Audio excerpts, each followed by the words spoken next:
Gesture Controlled Robo Car. Requirements: Arduino USB cable. Arduino UNO R3. Male-to-male jumpers. Male-to-female jumpers.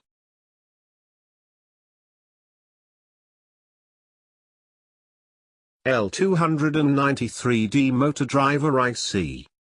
ADXL335 Accelerometer. DC motor. Wheels. Chassis.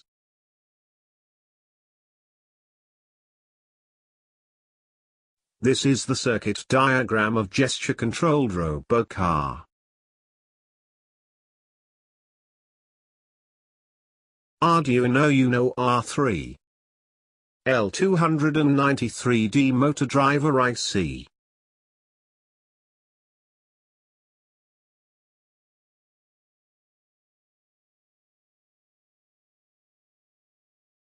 Refer the circuit diagram provided to make the following connections.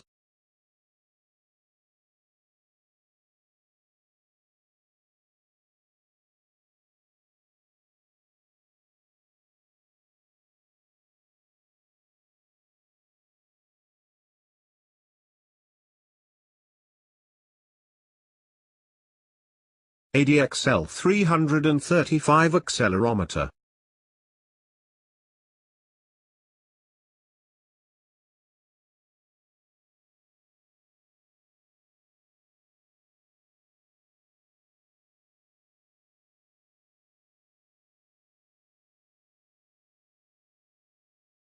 This is the code for the gesture control car.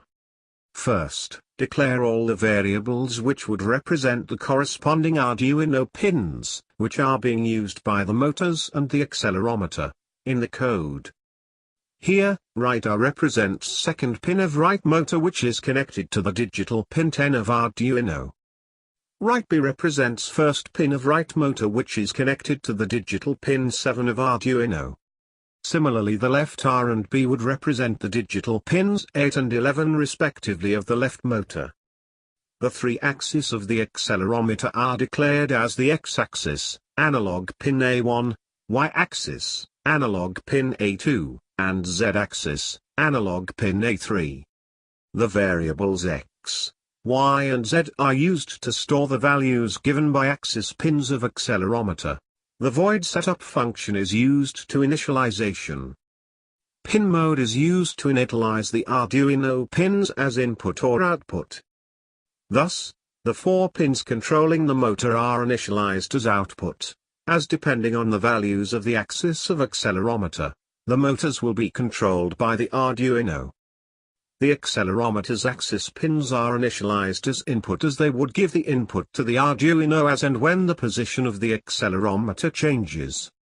To move the car in different directions, functions for each movement is made which can be called in the main function.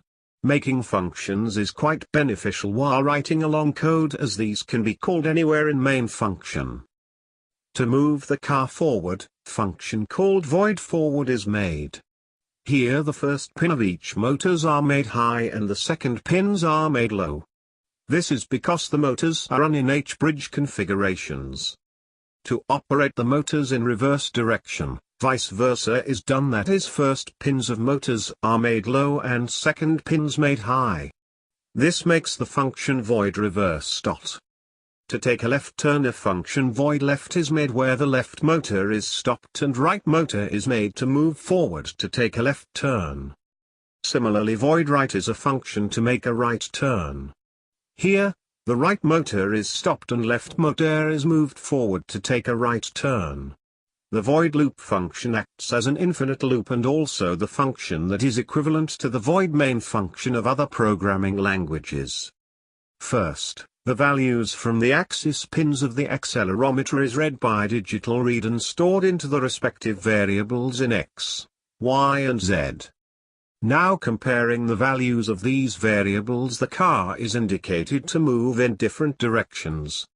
After calculations we figured out that by holding the accelerometer in the position shown in the video, Values of y-axis usually changes while wanting the car to move forward or reverse. Similarly, values of x-axis changes while wanting the car to take a right or a left turn. Nested if-else loop is used here for comparison. Simply means if the condition is satisfied, then execute these given instructions, else, execute those instructions.